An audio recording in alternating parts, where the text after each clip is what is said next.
আসসালামু আলাইকুম রহমতুল্লাহি ওয়া বারাকাতুহু।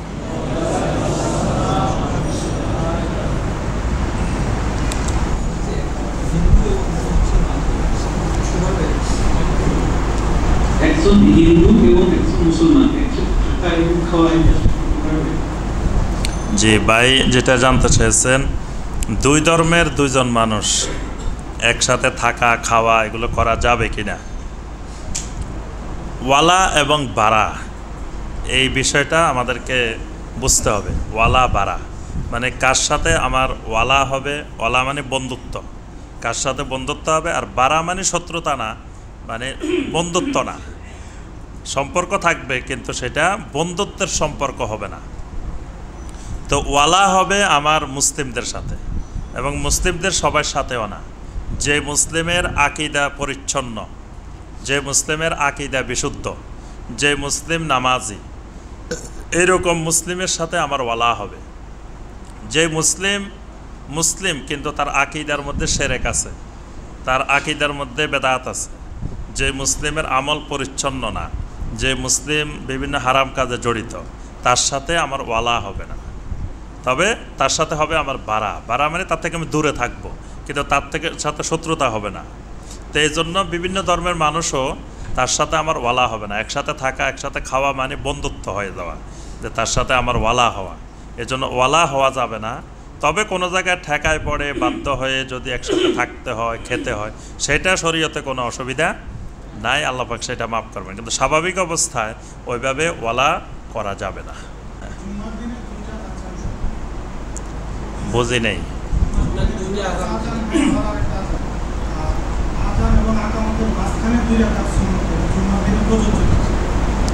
আলহামদুলিল্লাহ, জুমার দিনে দুইটা আজান কেন, এটার উত্তর হলো, জুমার দিনে নবী সাল্লাল্লাহু আলাইহি ওয়াসাল্লামের সময় একটাই আজান হতো।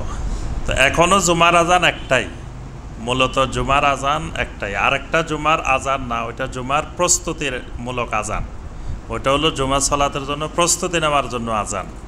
ওসমান রাদিয়াল্লাহু তাআলা আনহুর খেলাফতকালে যখন দেখা গেল যে জুমার আজান হইলে জুমার আজানের সাথে সাথে খুতবা শুরু হতো, তো অনেক সাহাবী বা অনেক মুসলিম তখনও এসে পৌঁছতে পারতেন না, খুতবা শুরু হয়ে যেত। তো এই জন্য ওসমান রাদিয়াল্লাহু তাআলা আনহুর সময় সিদ্ধান্ত হলো যে এখানে পাশে একটা বাজার আছে জাওরা, ওই বাজারে একটা আজান হবে, ওই আজানের পরে সবাই প্রস্তুতি নিয়ে মসজিদে চলে আসবে। তাহলে দ্বিতীয় আজানটা মানে জুমার আজানটা হইলেই আর কারো খুতবা মিস হওয়ার সম্ভাবনা নাই। তো যেহেতু খোলাফায়ে রাশেদিনের আমলে এটা চালু হয়েছে, এই জন্য এটা বেদাত হবে না। কারণ নবী সাল্লাল্লাহু আলাইহি ওয়াসাল্লাম আলাইকুম বিসুন্নতি ওয়া সুন্নাতিল খুলাফায়ে রাশেদিন আল মাহদিয়িন, আমার সুন্নত এবং খোলাফায়ে রাশেদিনের সুন্নত। এই জন্য খোলাফায়ে রাশেদিনের 30 বছরে যত বিষয় চালু হবে এগুলো বেদাত না, এগুলোও সুন্নাহ। তো এই জন্য যেহেতু জুমার ওই আজানটাও খোলাফায়ে রাশেদিনের সময় চালু হয়েছে, এই জন্য এটাও বেদাত না, এটা সুন্নাহ। তবে আমরা কি করছি, আমরা আবার এখানে কিছু উল্টাপাল্টা করে ফেলছি। দুইটা আজানের প্রথম আজানটা স্বাভাবিক আজানের মতো মসজিদে হবে না, সেটা সাহাবায়ে কেরাম দিতেন বাজারে বা দূরে। আর আমরা এখন একেবারে ওই অন্যান্য আজান যেখানে দিই সেম ওই আজানও একই জায়গায় একইভাবে দিয়ে থাকি, কিন্তু ওই আজানটা প্রস্তুতিমূলক আজান হিসাবে সেটাকে আপনার ভিন্নতর করা বা সেটা বাহিরে দেওয়া বা অর্থাৎ মানুষের প্রস্তুতির জন্য। আরেকটা হলো আমরা দুইটা আজান এক জোহরের ওয়াক্তের মধ্যে দিই, কিন্তু একটা হবে ওয়াক্তের আগে আর একটা হবে ওয়াক্তের পরে। এজন্য দেখেন মক্কা মদিনাতে আপনার প্রথম আজানটা হয় ওয়াক্তের আধা ঘন্টা আগে, 30 মিনিট আগে, 30 মিনিট আগে আজান হয়, তখন জোহরের ওয়াক্ত হয় না, জুমারও ওয়াক্ত হয় না। আর দ্বিতীয় আজানটা, মূল আজানটা জুমার ওয়াক্ত হওয়ার পরে হয়। এর দ্বারা কিন্তু দুইটাকে আলাদা করা হয় যে এটা জুমার আজান, এটা জোহরের আজান। ওইটা জোহরের আজানও না, জুমার আজানও না, ওইটা প্রস্তুতির জন্য 30 মিনিট আগে আজানটা দেওয়া হয়েছে। এই জন্য আমরা দুইটা আজান দিয়ে থাকি। আর আজান এবং ইকামতের মাঝখানে সলাত, এটা তো অবশ্যই প্রযোজ্য, এটা সব সলাতের ক্ষেত্রে প্রযোজ্য। আর আপনার জুমারও ঠিক আজান এবং ইকামত দুইয়ের মাঝখানে সলাত হবে। তো সলাটটা যেহেতু আমরা জুমার জন্য আগেই বসে থাকি, এজন্য দেখা যায় যে আমরা আগেই তো সলাত আদায় করে ফেলছি, এজন্য পরবর্তীতে আর অনেকে আদায় করি না। আর দ্বিতীয় আজানের পরে তো আমরা সময় থাকে না, আমরা সাথে সাথে খুতবা শুরু করে দিই। তবে যিনি দ্বিতীয় আজানের পরে মসজিদে ঢুকবেন, যিনি কোনো সালাত আদায় করেন নাই, তিনি সালাত আদায় করে নেবেন, 2 রাকাত তাহিয়াতুল মসজিদ পড়ে নেবেন। জি,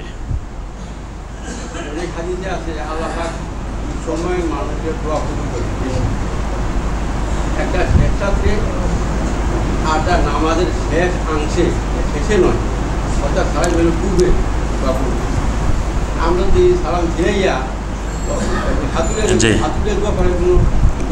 বুঝতে পারছি। আলহামদুলিল্লাহ। ভাই জানতে চেয়েছেন যে নবী সাল্লাল্লাহু আলাইহি ওয়াসাল্লামকে জিজ্ঞাসা করা হয়েছে আইয়ুদ দোয়া আসমা, কোন সময় দোয়া সবচেয়ে বেশি আল্লাহ পাক কবুল করেন।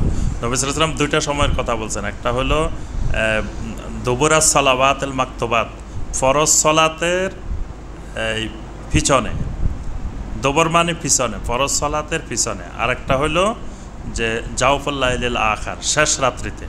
এই 2টা সময়কে নবী সাল্লাল্লাহু আলাইহি ওয়াসাল্লাম বলছেন এই 2টা সময় দোয়া বেশি কবুল হয়। তো এই যে প্রথম কথাটা বলা হয়েছে দুবুরাস সালাওয়াতুল মাকতুবাত, ফরজ সালাতের পিছনে। ফরজ সালাতের পিছনে বলতে কি বোঝানো হয়, মুহাদ্দিসিনে কেরাম থেকে 2টা ব্যাখ্যা আছে। একটা হলো ফরজ সালাতের শেষ বৈঠকে, মানে সালাম পেরানোর আগে, শেষ অংশে। কারণ দোবর মানুষের শরীরের বাহিরে না, এটা পিছনে থাকে, কিন্তু শরীরের এই অংশ। দোবর মানে বুঝছেন তো? হ্যাঁ, তো এটা মানুষের শরীরের এই অংশ, কিন্তু শরীরের পিছনে থাকে। তো এই জন্য ওইটা সলাতেরই ভিতরে, দুবরা সালাওয়াত মানে সলাতেরই ভিতরে, তবে সলাতের সর্বশেষ। আর আরেকটা ব্যাখ্যা হলো না, এটা ফরজ সালাত শেষ হয়ে যাওয়ার পরে, সালাম ফেরানোর পরে যে সময়টা, যে সময় জিকির আজকার করা হয়, এই জিকির আজকারের সময়টাই দোয়া কবুলের একটা গুরুত্বপূর্ণ সময়। তো এটা 2টা ব্যাখ্যায় আছে। আর আরেকটা ভাই বলছেন যে দোয়ার সময় হাত তোলা, দোয়ার সময় হাত তোলাটা উত্তম, তবে সব জায়গায় তোলা উত্তম না। মানে যেই দোয়ার ক্ষেত্রে নবী সাল্লাল্লাহু আলাইহি ওয়াসাল্লাম হাত তুলছেন সেখানে হাত তোলাটা উত্তম, আর যেখানে নবী সাল্লাল্লাহু আলাইহি ওয়াসাল্লাম তোলেন নাই সেখানে না তোলাটাই উত্তম। আর যেখানে তোলা না তোলার ব্যাপারে নবী সাল্লাল্লাহু আলাইহি ওয়াসাল্লাম থেকে কোনো নির্দেশনা পাওয়া যায় না, মানে নবী সাল্লাল্লাহু আলাইহি ওয়াসাল্লাম তুলছেন কিনা বা তোলেন নাই এরকম কোনো নির্দেশনা নাই, মতলক দোয়া, সেখানে হাত তোলাটাই উত্তম মতলক অবস্থায়। আর যেগুলো জানা যায় যে নবী সাল্লাল্লাহু আলাইহি ওয়াসাল্লাম এই ক্ষেত্রে তোলেন নাই, এই ক্ষেত্রে তুলছেন, সেগুলো যেখানে তুলছেন সেখানে তোলাটা সুন্নত, যেখানে তোলেন নাই সেখানে না তোলা সুন্নত। যদি আমভাবে সব দোয়ায় হাত তোলা সুন্নতে হইতো, তাহলে তো আমরা টয়লেটে ঢোকার সময় দোয়া পড়ি, দোয়া পড়ি না? হ্যাঁ, আমরা কি দোয়া পড়ি? তাহলে ওই সময় তো আমরা ক্যাবলামুখী হয়ে হাত তুলে আমরা দোয়া করে তারপরে ঢুকি। কেন ঢুকি না? যে নবী সাল্লাল্লাহু আলাইহি ওয়াসাল্লাম ওই জায়গায় হাত তোলেন নাই, শুধু মুখে উচ্চারণ করছেন। এই জন্য সব দোয়ার ক্ষেত্রে হাত তোলা জরুরি না। জি, আর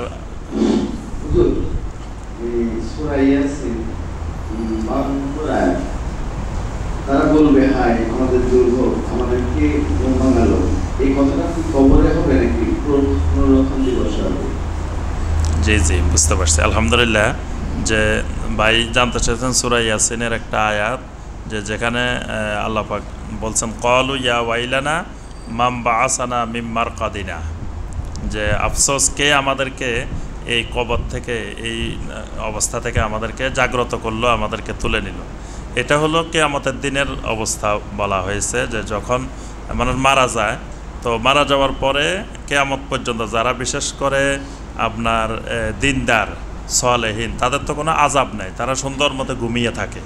তো হঠাৎ করে যখন কিয়ামতের দিন তারা উঠবে, তখন তারা বলতে থাকবে যে হায়, আমরা তো আরামের মধ্যে এতদিন ঘুমাইতেছিলাম, কে আমাদেরকে এখান থেকে আবার পুনরায় তুলে ফেললো। যে আবার আমরা অনলাইন থেকে 2-1টা দিয়ে আমরা শেষ করে দিই। হ্যাঁ, আমাদের একটা প্রশ্ন আছে, সেটা অনলাইনে না, এক ভাই জানতে চেয়েছেন যে জমজমের পানি খাওয়ার ক্ষেত্রে রাসূলুল্লাহ কি আছে? জি, জমজমের পানি খাওয়ার ক্ষেত্রে কি মানে খাওয়ার ক্ষেত্রে কোনো নিয়ম আছে কিনা? যে জমজমের পানি খাওয়ার ক্ষেত্রে অন্যান্য পানি পান করার ক্ষেত্রে যে নিয়মগুলো, জমজমের পানির ক্ষেত্রেও সেই একই নিয়ম, সেখানে আলাদা কোনো নিয়ম নাই। তবে জমজমের পানির ক্ষেত্রে দাঁড়িয়ে পান করার ব্যাপারে যে হাদিস আসছে সেই হাদিস সহিহ না, সেই হাদিস দঈফ। এজন্য জমজমের পানি দাঁড়িয়ে পান করা জরুরি না। যে অন্যান্য পানি যেরকম আমরা বসে পান করি, জমজমের পানিও বসে পান করব। অন্যান্য পানি পান করার সময় যেমন শুরুতে বিসমিল্লাহ বলি, লাস্টে পান করা শেষে আলহামদুলিল্লাহ বলি, জমজমের ক্ষেত্রেও বিসমিল্লাহ বলবো, শেষে আলহামদুলিল্লাহ বলবো। একই নিয়ম, আলাদা কোনো ব্যতিক্রম নিয়ম নেই। প্রশ্ন করেছেন দিন সম্পর্কে কিছু জানার পরে যদি প্রচার না করি আমি কি গুনাহগার হব? মুসলিম নারী হিসাবে দিনের জন্য কি করতে পারি বা কি করা জরুরি? বুঝি নাই কথাটা। দিন সম্পর্কে সহি কিছু জানার পরেও জি, প্রচার না করলে কি গুনাহ হবে কিনা, আর মুসলিম নারী হিসাবে দিনের জন্য কি করতে পারি বা কি করা জরুরি? জি জি, আলহামদুলিল্লাহ বুঝতে পারছি যে একজন মুসলিম নারী হিসাবে তিনি তো দিন সম্পর্কে জ্ঞান অর্জন করবেন, এটা তো অবশ্যই। পুরুষের জন্য যেমন দিনের জ্ঞান অর্জন ফরজ, নারীর জন্য দিনের জ্ঞান অর্জন ফরজ। কিন্তু তিনি কতটুকু প্রচার করবেন এটা হলো তার অবস্থার আলোকে, অর্থাৎ তার সীমা যতটুকু, তিনি যতটুকু পৌঁছতে পারেন, যতটুকু পর্যন্ত বোনদের কাছে দাওয়াত পৌঁছানো তার পক্ষে সম্ভব ততটুকু পৌঁছাবেন। তিনি পরিবারে, প্রতিবেশীদের মধ্যে, আত্মীয় স্বজনের মধ্যে যতটুকু তার পক্ষে সম্ভব। অর্থাৎ একজন পুরুষ যেভাবে ব্যাপক আকারে দাওয়াতের কাজ করতে পারবে, একজন মহিলা তো সেই আঙ্গিকে সেইভাবে করার তার সুযোগ নাই। তার যতটুকু সুযোগ আছে এতটুকুর মধ্যেই তিনি আল্লাহর দিনের, সহি দিনের দাওয়াত পৌঁছাবেন। এটা তার উপরে দায়িত্ব এবং কর্তব্য।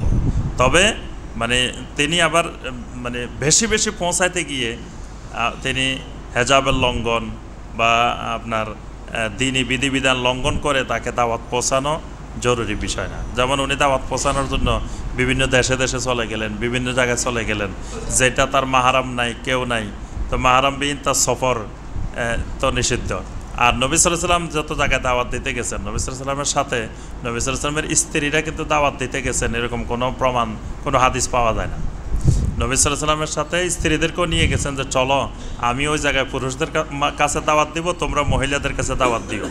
এরকম মহিলাদেরকে সাথে করে বা নবী সাল্লাল্লাহু আলাইহি ওয়াসাল্লামের স্ত্রীদেরকে বা সাহাবায়ে কেরামের স্ত্রীদেরকে সাথে করে এরকম দূর দূরান্তে নিয়ে গেছেন, এরকম কোনো দলিল পাওয়া যায় না। তবে আশেপাশে নিজের প্রতিবেশীদের মধ্যে, আত্মীয় স্বজনের মধ্যে নবী সাল্লাল্লাহু আলাইহি ওয়াসাল্লামের স্ত্রীরা, সাহাবায়ে কেরামের স্ত্রীরা, মেয়েরা দাওয়াত দিতেন, দাওয়াতের কাজ করতেন। এই জন্য দাওয়াতের কাজ করতে হবে তার যতটুকু সীমা, যতটুকু সম্ভব এতটুকুর মধ্যে। ইসলাম জানতে চেয়েছেন কেউ যদি মহরমের 9, 10, 11 3 দিন টানা রোজা রাখে সে কি বিদআত করলো? জি, এই আশুরার মুহররম মাসের 9, 10, 11 যদি সিয়াম পালন করে তো বেদাত হবে না, বরং কোনো ফকিরা বলছেন যে এটা উত্তম। 9, 10, 11 3 দিন রাখাটা আরও উত্তম বলছেন। তবে এটাকে অধিকাংশ জমহুরদের মত হলো উত্তম এটা না, উত্তম হলো 9, 10, সবচেয়ে উত্তম হলো 9, 10। 9, 10 না পারলে 10, 11, আর কেউ ইচ্ছা করলে 9, 10, 11ও থাকতে পারে। যদি বদমেজাজি হয়, নামাজ রোজা না করে, সেই ক্ষেত্রে তার কি করণীয় এবং সে কি নিজের আমল করতে থাকবে কিনা? যে স্বামী যেটাই হোক, কিন্তু স্ত্রী তো নিজের আমল বাদ দিতে পারবেন না। উনি ওনার আমল স্বাভাবিকভাবে সব করে যাবেন, আর চেষ্টা করবেন স্বামীকে দিনের দিকে ফিরিয়ে নিয়ে আসার জন্য, বোঝানোর জন্য তার পক্ষে যতটুকু সম্ভব ততটুকু তিনি দাওয়াতের কাজ করবেন। তবে যদি স্বামী শিরক করে, স্বামী যদি একেবারে এমন পর্যায়ে যেমন নামাজ পড়ে না বা শিরক করে, এই জাতীয় কার্যক্রম করে, তাহলে তিনি আস্তে আস্তে দাওয়াতের কাজ করবেন, তাকে ফিরিয়ে আনার চেষ্টা করবেন। কিন্তু একসময় ফিরিয়ে আনতে সক্ষম না হলে প্রয়োজনে তিনি বিবাহ বিচ্ছেদ করতে পারবেন। কারণ মুশরিকের সাথে, তারপরে আপনার বেনামাজির সাথে দীর্ঘ সময় ধরে ওই মহিলার বৈবাহিক সম্পর্ক থাকবে না। এই জন্য উনি চেষ্টা করবেন, প্রথম দাওয়াত দিবেন, বিভিন্নভাবে চেষ্টা করবেন, তারপরেও সম্ভব না হইলে তাহলে তার থেকে আলাদা হয়ে যাবেন, বিবাহ বিচ্ছেদ করবেন।